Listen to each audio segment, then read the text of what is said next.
TV movie's place in the history of Doctor Who is an odd one.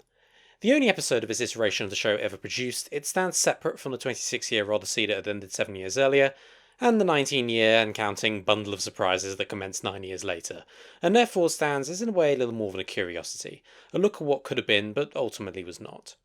Its enduring legacy is less to do with what's actually on the screen, and more to do with what effect it had on the other parts of the show. It essentially split the wilderness years into two parts, and shaping how both are perceived, providing lessons, both good and bad, for NuWho when it finally returned the show to TV properly. It also brought to the world a fan favourite Doctor who is much lamented never truly got his chance to shine. What we actually got from the movie is mostly forgotten, especially given the few fairly embarrassing additions to the canon which are mostly brushed under the carpet to never be spoken about again. Quite rightly. In a way, it stands out as both one of the most important moments in the history of the show, and a bit of an afterthought when it comes to discussing the show as a whole. But here I am to do precisely that because, well, I said I was going to. That's how these things work sometimes. The details of the genesis in the movie of this movie have been repeated many times elsewhere, so I'll only look at it from a point of view relevant to what I'm saying. The classic series, of course, went off the air in 1989, which was unfortunate as it was finally starting to really find itself, but in hindsight it's difficult to see how the series would have survived much longer into the 90s as it was, what with the era of independent productions and all that. The television landscape changed and Doctor Who was left behind in that previous world. While the institutional opposition to the show that had been there in the late 80s within the BBC was gone, it had been replaced by apathy. Sure, Doctor Who would be nice, but we ain't paying for it to be made, and that was the general idea. This was essentially where the long road to the TV movie started. Getting the Yanks to pay for it was one way around that particular problem. Meanwhile, there was fandom. Now, I wasn't there, and my understanding of this is based on hearsay, documentaries, and reading the Doctor Who magazines at the time. But what I can glean is that the fans kind of slightly lost their minds. It's understandable, really. All they'd known for years was Doctor Who being on the air, and it suddenly not being there. Well, it led to what I can only describe as desperation to get it back. Shit like Dimensions in Time, and the intent to create the Dark Dimension for the 30th anniversary without realising how to, actually fund the production. And that kind of showed how it just was sort of happening that way. Everyone was going kind of a bit nuts. Well, 7 years of this, and suddenly there was going to be an honest-to-God return to the screen for the show. An attempt to pitch it to the American audience and hopefully get a high-budget American sci-fi version of Doctor Who. It might not have been everyone's cup of tea, but hell, it was something. This was the moment when it was all coming back. Obviously, that didn't happen, and that's why this movie is the important break between the two eras of the wilderness years it is. After this, getting the show back on the air became less the most vital thing in history and more, it would be nice if it would be, which I think was important in setting up the conditions in which NuWho finally arrived. But I'll get to this point a bit more later. As for the movie itself, well, it failed, no question there, but the answer to why is complicated. Some point to scheduling conflicts, and it was up against a well-established show on American television in Roseanne, but ultimately I think if the interest was there, it would have been shown in other ways. I think the reason is pretty simple and pretty obvious, and you get it from just watching the bloody thing. This wasn't going to draw anyone in. It's confusing, just doesn't get anyone new invested. And the thing that does annoy me is that this was not a guaranteed failure. It's not as if there wasn't an appetite for science fiction in 90s America. In 1996, Berman-era Star Trek was at its height, and if Doctor Who had been picked up, it would have been on Fox, the same network as a little show called The X-Files, which was already becoming pretty huge, to use the two most obvious examples.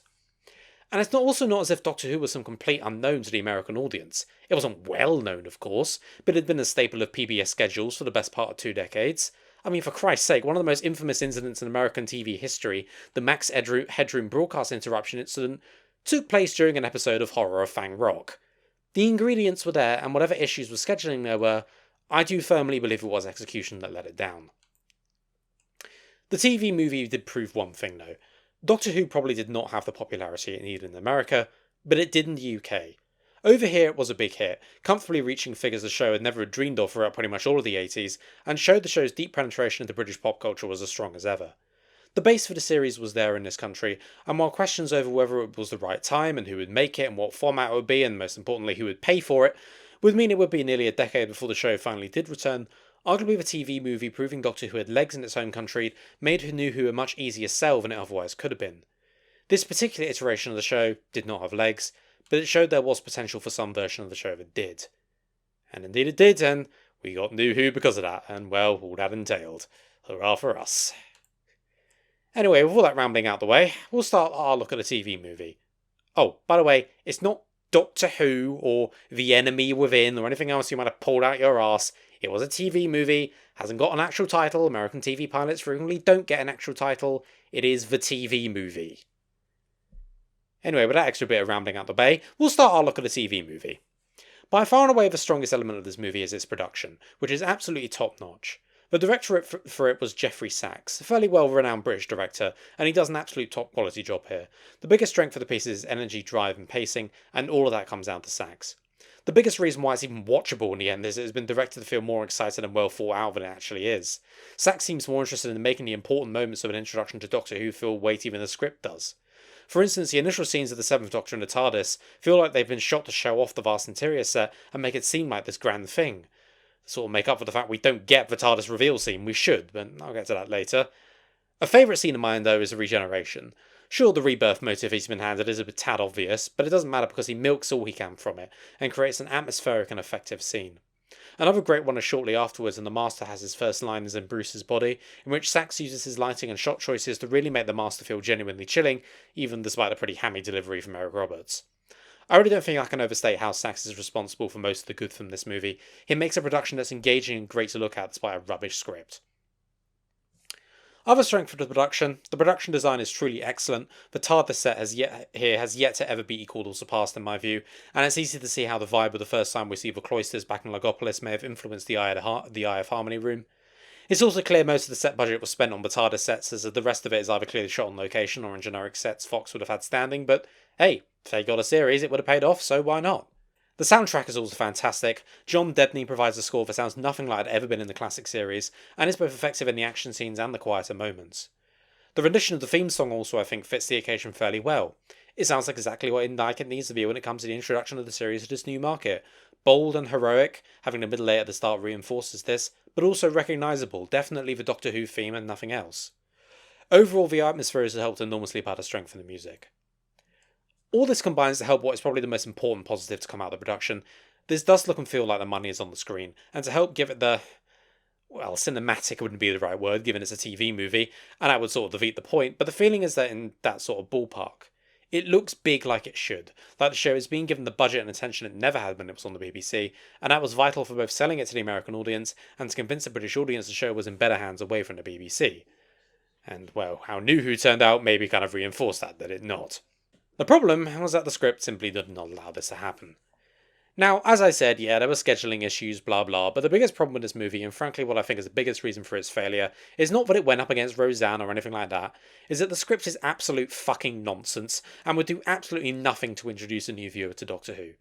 It's confusing, it doesn't make a lick of fucking sense, throws around too many concepts without being willing to use them properly, and is too happy to use ideas it doesn't really know how it wants to use. The writer here was one Mr. Matthew Jacobs. Somewhat of a fan, I think, but I'll need to double check that, and if you're still hearing that bit, then I forgot to double check before recording the voiceover. Sorry, you can check it yourself if you want. In any case, it doesn't really matter to me, because I think whether it's fan, non-fan, and more importantly involves fan elements or not, is not really that important. Because, well, a frequent criticism of this movie is it involves far too many pre-existing elements of the series and presents a lockout where those not familiar with the series won't get it and will just end up confused and not interested in seeing more. And while that is the case, those not familiar with the series didn't get it and were not interested in seeing more, that is definitely a big reason why it failed. I don't think personally that's because it introduced elements from the show's previous run. Rose is usually hailed as a show reintroducing itself to audiences, right? Being the perfect jumping on point that requires knowing nothing, and as the show was coming back after so long, that's exactly what it needed. And what does it have as the villain? A returning monster from the classic series, one that hadn't been on screen since 1971, for fuck's sake. Yes, I know, the Autons were part of the popular culture of Doctor Who that was prevailing in the UK, I know all that. But that's not the point. The point was that how that episode was structured compared to this movie made that a successful relaunch for Doctor Who, as this wasn't. Take the opening, much maligned as being continuity-heavy nonsense, where the Doctor name drops the Daleks, Skaro, the Master, fucking hell, we might as well start talking about the Sensorites, and all of that within the first 30 seconds or so. And yeah, that's an utterly appalling way to open it, because nobody unfamiliar with the show is going to have the slightest fucking idea what he's talking about. This was a huge mistake and dooms much of the story structure before the first minute has even elapsed, but it's just a plain bad opening anyway. The pilot of The X-Files didn't start with Mulder doing a voiceover going, "I'm an FBI agent with an unhealthy obsession with aliens because I think my sister was abducted by them, and there's this sinister guy smoking a cigarette who's the head of this evil shadowy cabal." And of course not, because that would be fucking absurd and would leave the audience beyond confused. How does the pilot of The X-Files begin?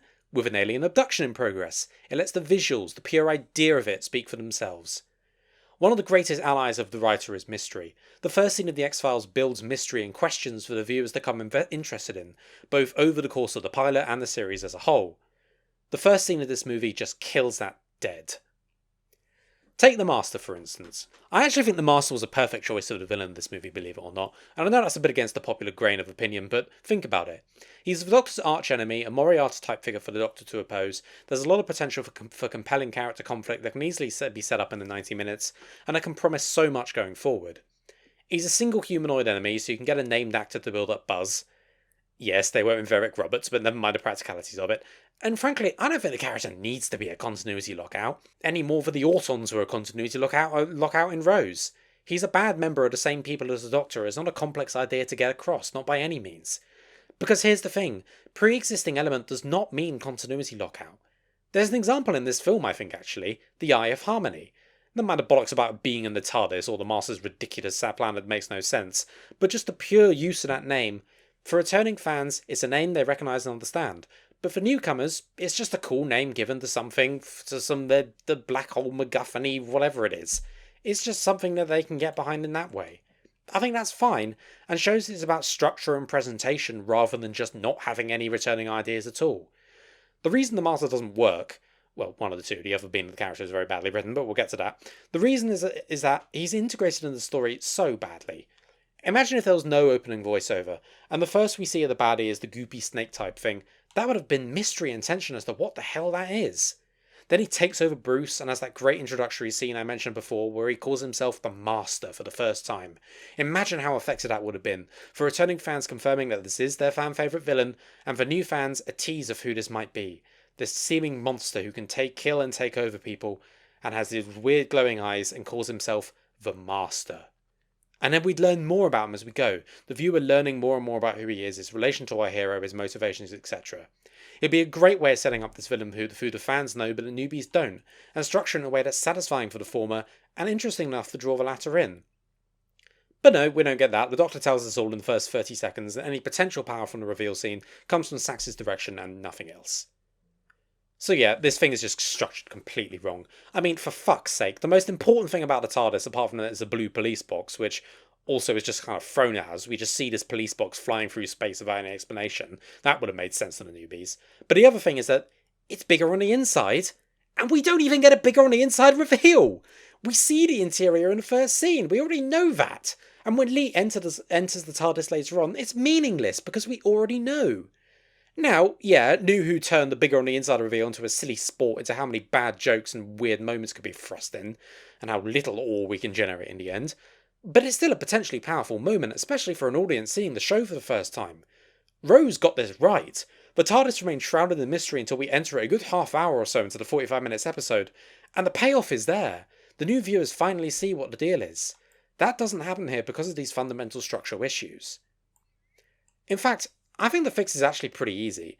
Now, this is something that would have to have a lot of structural changes throughout the movie to work, so it's not as simple as I make it sound, but I don't think the solution is hard at all. Just cut out the intro and start the movie in San Francisco with Lee's gang. All the gang war stuff happens, just seems like some mundane start to some random not even sci-fi movie, and then BAM! Suddenly there's a strange noise and this blue police box appears out of nowhere, and a strange man steps out. Confused and frightened, one of the gang members opens fire and hits him, and Lee helps him. The strange man cries out at something Lee doesn't see, but the audience does. Something strange exiting the keyhole. I.e., more or less exactly what happened in the actual movie, just with one important change, that we don't get that ridiculous opening that tells us everything. It means that the stuff that's just spelled out in the intro becomes stuff to learn as we go. Who the strange man is, what his box is, why it can just appear out of nowhere, why it's a blue police box. And the answer to that is just lamely tossed off in the movie itself, which frankly is usually one of the bigger questions for non-fans, why this fucking thing is a police box, but whatever. What was the gloop stuff? All those questions. Hell, imagine how powerful it would be to see the strange man then die on the hospital table. only suddenly in the morgue to change into someone else and rise from the dead. Exactly what happened in the movie. You wouldn't have to change a single frame of those scenes, but just their framing would be so much better because of the structural changes. These questions are answered in part as we go along, but always raising new ones until we finally get to the point where Lee enters the TARDIS and another bam, it's bigger on the inside, we get to see that amazing set for the first time. And again, the Master is in there, the same conversation can happen. I think the best thing to do actually would be to restructure it, and you have the Doctor talking to Grace at the same time, and there you can reveal what happened in the intro of the actual movie through flashback. But by having it from 2 points of view, you can make it seem fresher than just a typical flashback exposition, and also expose the difference between the Doctor and the Master, and show why the Master shall not be trusted. What's that? Mystery? Suspense? Tension? Slowly getting the new audience hooked in piece by piece and teasing the fans along the way? But no, it's all told in exposition in the first 2 minutes. We already know who he is, what the box is, why it's special, and what the goo is. Hell, we already know he's going to change into a different man, so there's no suspense there either. All possible drama is just completely sucked out by this baffling decision on the structure. Another oft-mentioned issue with the movie for some is having the regeneration in the movie itself, which makes this even more difficult to be accessible. And while I do kind of agree in theory, I also believe that having Sylvester McCoy in the movie was an absolute necessity, showing definitively that this was part of the same canon, a continuation of what had come before, and not a reboot or a reimagining. It was absolutely vital to do that to get fan buy-in, and that meant McCoy had to be there. I mean, especially with all the rumours that the network had wanted Tom Baker in it and decanonised Davison, Colin Baker and McCoy, it was absolutely vital to have the 7th Doctor there to show this is a continuation, the new Doctor of the 8th Doctor.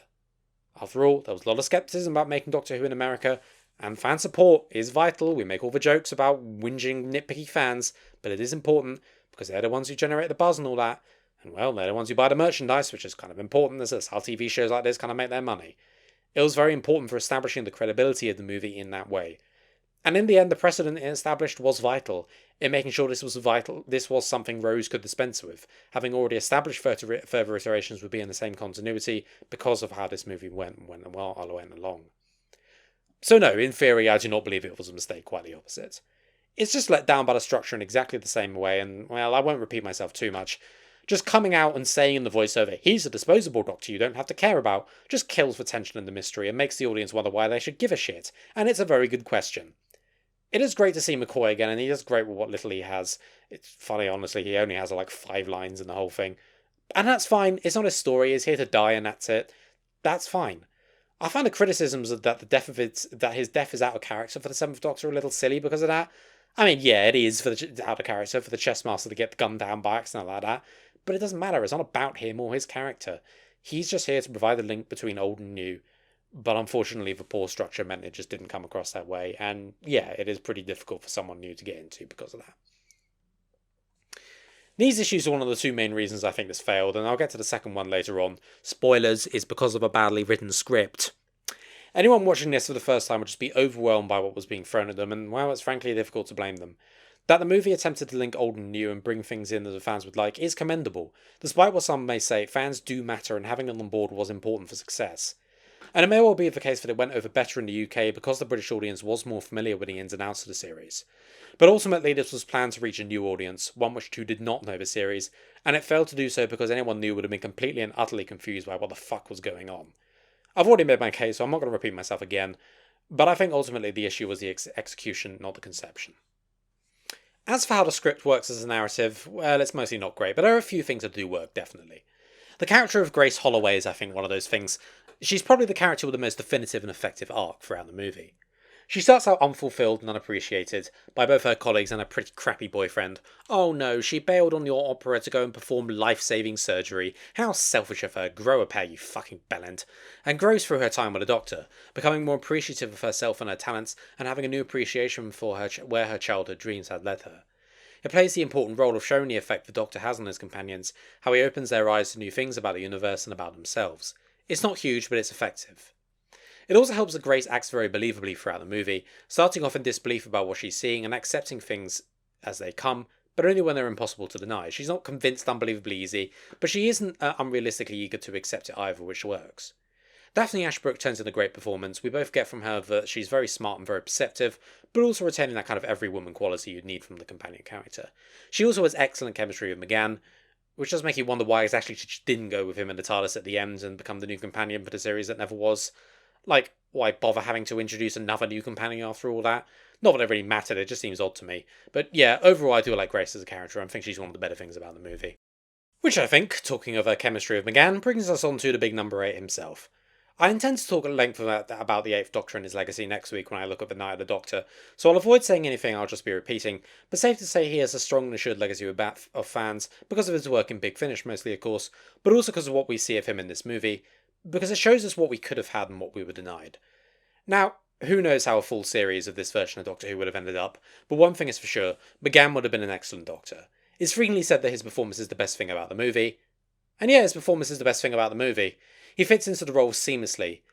Now, he was still finding the part a little, it's fair to say, and his performance in Night when he'd been doing the role for Big Finish for the best part of 15 years shows how quickly he would have grown. But even considering that, he's just excellent. He's charismatic and confident, but always shares how caring and sensitive and emotional he is.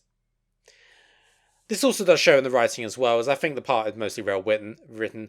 For instance, the kiss. Yeah, I know it was controversial back in the day, but it's not now, get over it. But I think it actually was very important in both showing this new Doctor as more of an emotional side to him and how that can present itself and how that matters for the overall presentation of the show, and also giving some of that sexy action for those mad Americans, of course. Another strength is that he's an otherworldliness, but also a likability. We can see he's not quite as you'd expect, but not to the point of being too alien or too difficult to identify with. When he's going, I suppose I am, to being told he's British and then jelly babying his way out of the police standoff, we definitely get the right kind of impression from him, and it's easy to see how in a better structured and written movie this is the kind of quirky yet heroic figure that could quite have easily helmed the show.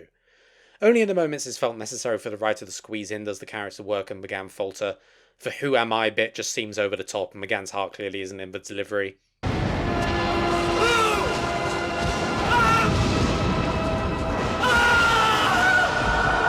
I don't know, Paul. Who are you? But ultimately, I think we set up the Doctor well. The post-regenerative phase is actually kept to a minimum, and the main effect is amnesia, which means that we can be discovering who the Doctor is as he does. A nice little way to get the audience involved with his character, which I think works very well, and with a better structure it could have worked even better, as we would have been truly discovering who he was instead of, just finding out what we were already told at the start of the bloody movie. So yeah, I think the Eighth Doctor gets off to a great start here, and whatever the series might have been like, it's a shame we didn't see more. We did, of course, get to hear more, which I'll be looking at more into in the Night video. The only other character aside from the Master, who we'll get to in a moment, is Chang Li, played by Yi Ji So, and I'm probably pronouncing that wrong, sorry, who's sort of a secondary companion figure, but is there to be a little more divided in his loyalties. That's the idea anyway. The execution doesn't really work because Li just doesn't really have enough to his character to make any of it believable.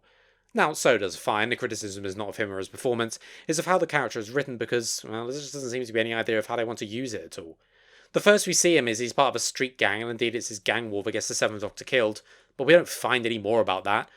We just don't find anything. His being a part of the street gang is barely relevant beyond those first few minutes. His character isn't informed by it. Frankly, apart from nicking the Doctor's stuff, there's barely anything even particularly criminal about him, so that doesn't matter or informs how he makes his choices or what his motivations are. He turns up in the TARDIS, gets bribed by the Master, but doesn't really say anything about greed or anything because, again, it barely matters. And then changes sides after, you don't really trust that guy, do you, bit? Because that isn't lame as hell, and gets killed in the pathetic death. The Master basically pushes him over. And yes, I'm aware this was meant to be more dramatic and the shooting schedule changed so they had to improvise. It still looks shit. Oh, anyway, then he's brought back to life and has changed in a way that I'll get back to you on that. Yeah, he's not really given any development, which is a shame because I think there's potential to expand the whole effect of being with the Doctor thing they had with Grace, but because they simply don't really settle on the character for him or to motivations or anything like that, it just falls flat. As I said, So does fine with it. His delivery on a lot of the lines do save the character a little bit, but ultimately it's a character that just doesn't work, and it's all the more important because he's one of the few characters in this that, actually fucking matters. So I suppose there's the Master. I always dread. Yeah, we got the bloody idea. Look, I'm not going to pretend Eric Roberts' performance as the Master isn't fun as hell. It's terrible, absolutely awful, don't get me wrong, but it's awful when he was clearly having a lot of fun, so why shouldn't I kind of way, and that I think is entertaining in its own right. And honestly, I think this kind of performance wasn't even the worst idea for this movie. I think the audience did need to see if Doctor Who had a sense of fun about it and wasn't just going to be all dour and serious, and a fun performance as the villain, I'm not sure that was a terrible idea. If the character had been written well, I think it could have worked. The character was not written well, which is where the issues come in. I won't repeat myself about the structural issues with the character, but the issue goes further than that here. The Master is just badly written, full stop. We don't get a clear sense of what his motivations are at all, and you have to understand the point of view this movie needs to have. Yes, I know the Master hates Doctor and wants to take his regenerations because he's run out and doesn't want to die. Although you'd have to wonder how having one of a set of regenerations lost to a pointless gang war is probably a bit annoying for the Master, but anyway. I know all that, but that's because I'm a fan of Doctor Who, and I've watched the classic series. Let's just imagine I'm a Yank in 1996, sitting down between wondering whether Bill Clinton or Bob Dole will win the presidency that year, and I'm going to sit down and watch this new sci-fi pilot called Doctor Who. I'm not going to fucking know that, am I? All we get of his actual motivations are, I hate this guy, which isn't enough. It feels shallow and empty, and frankly, even as a fan who does know what's behind that, it doesn't feel like there's any depth to it at all. He just hates the Doctor and wants to defeat him because he's the villain. There's not enough vitriol to it, any sense that this resentment is so deep that they truly are Holmes and Moriarty. It's just, I always dress for the occasion. yeah, that. It just feels like they took the potential of taking the Doctor's greatest enemy and thought, well, we don't have to do anything with that. And it's just a shame because, as I said earlier, so much potential was there.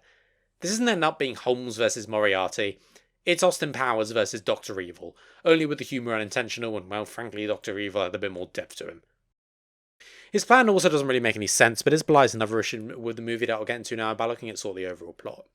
Now, despite the huge structural issues I might have mentioned once or twice, the first half of the movie or so isn't actually that bad on this front, just going straight off the plot, I mean. It flows okay, it makes sense despite having a few holes. It's when the Master starts engaging in his evil plan that things fall apart. The most glaring problem that contributes hugely to the feeling this is not accessible to those starting with the series is that the plot generally gets told through endless confusing and technical exposition, which feels as dry and boring as it sounds. While I did say that the use of the Eye of Harmony as a powerful MacGuffin wasn't necessarily bad because of the name drop, it is bad because it is some generic, useless MacGuffin that's not portrayed well enough to be a compelling threat or anything like that. Oh yeah, and it doesn't make a lick of fucking sense. Why is it in the TARDIS itself? But never mind, that's just fan nitpicking. We don't want any of that, do we? I'm more against the spirit of the occasion. The final battle is also nonsense. The Doctor and the Master do some technobabble, open the thingy, and the Master is sucked away, never to return again except when he becomes Derek Jacobi and or John Sim. Then using the little-known bring-back-to-life function of the TARDIS, he brings back Grace and Lee from their rubbish deaths. Hooray! It's just totally lifeless, lacking intention, despite the best efforts of Sax. Lacking anything compelling for the audience, doesn't make any fucking sense, I might have mentioned that. And it's not explained well enough, so it just feels like magic, unexplainable things are happening, but the hero manages to sort through reasons. And it's just a shit resolution to a shit plot in the first place. This needed massive reworking, a more understandable plan by the Master with clearer explanation is something the audience could more easily invest in. Oh right, and before we forget, there are a few truly embarrassing additions to the canon that are rightly written off in now where we are now. The Doctor being half-human? Who in the living hell thought that was a good idea? What possible sense does it make? What does it add to the piece? I mean, speaking just as a fan nitpicker, it frankly undermines the first Doctor's arc in learning to respect and grow attached to humanity as a species, but even ignoring that, even in the context of this movie on its own, it's dumb. What does it add? What sense does it make? There's of course also the silly contrivances like the TARDIS magically reviving dead people. Pity it couldn't do that with Adric, eh? And the Doctor somehow managing to know the detailed life stories of every minor person that exists. I mean, the security guard who later becomes important in history, yeah, sure. Or how the Doctor knows the specifics of how he completed that test, that doesn't make any sense. But Grace and Lee, how the hell does he know their histories? Just because he's a time traveler doesn't make him fucking psychic. There are positives, I think, most notably the action of the piece, something pretty rare in Doctor Who, and even rarer that it was any good in the classic series. Fits pretty well into the plot, it never feels shoehorned in as it so easily could have done. There's also thematic stuff that works throughout. I said earlier the rebirth theme early on with the Doctor and the Master and Frankenstein in the background. It was a bit heavy-handed, but it does work. But ultimately it's let down by the very poor plotting and the very poor presentation of said plot. This needed a complete restructuring and a complete rewrite to work. The foundations of a good story and an effective vehicle to relaunch the show were there, but they were not built on, and the result is sadly a mess. The TV movie was not a success. It did not get the interest in America to justify the commissioning of a full series, and the BBC had no real interest in paying for one themselves despite the movie's success in the UK.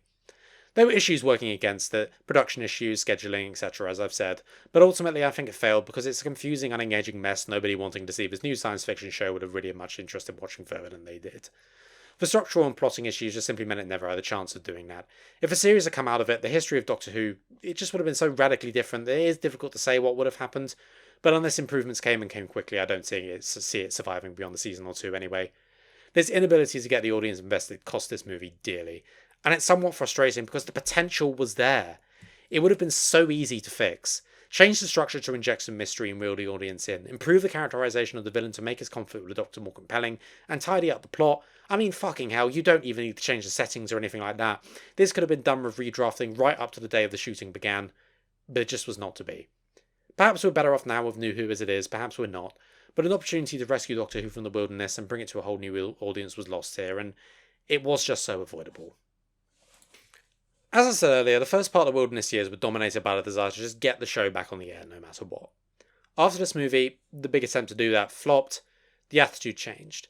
It became less about the pressing need to get more Doctor Who and more about, well, just enjoying what they had. Fans engaged with other fans on the growing internet, they read the novels and the comics, just enjoyed being fans of the little show, regardless of whether they were getting more or not. A few years after this movie, a little company called Big Finish started making audio plays to scratch the itch of new performed Who stories, and many a wonderful story came out of it, some starring the Eighth Doctor himself realising the potential that this movie set up, and that seemed to be a happy equilibrium for everyone.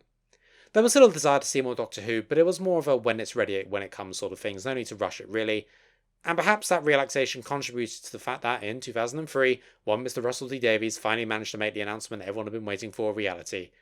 And it was met with relief and happiness that was absent from the fraught desire to kind of see something come out of the TV movie. Doctor Who is back, let's enjoy it.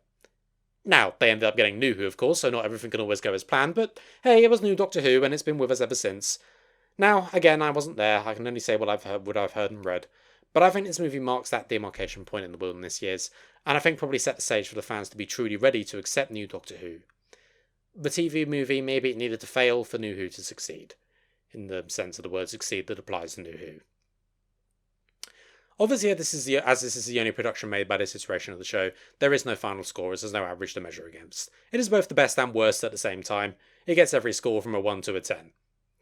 But I will give my thoughts very briefly, and this movie is okay. It's an endurable enough watch, it has fantastic production values, it's brilliantly directed, great to look at and listen to, and the performances are all great. Some actually great like McGann and Ashbrook, and some great in their own way like Roberts. And there are moments in the script where we see what could have been, but the poor structure and worse plot let it down. It's not awful, it's just a bit mediocre and it's not special, and I think it needed to be special to succeed in the environment it had. This movie's a look at what could have been, but what probably wasn't going to be anyway. Next week, we'll look at the Eighth Doctor's only other screen adventure, The Night of the Doctor, and an overall look at his character and his legacy.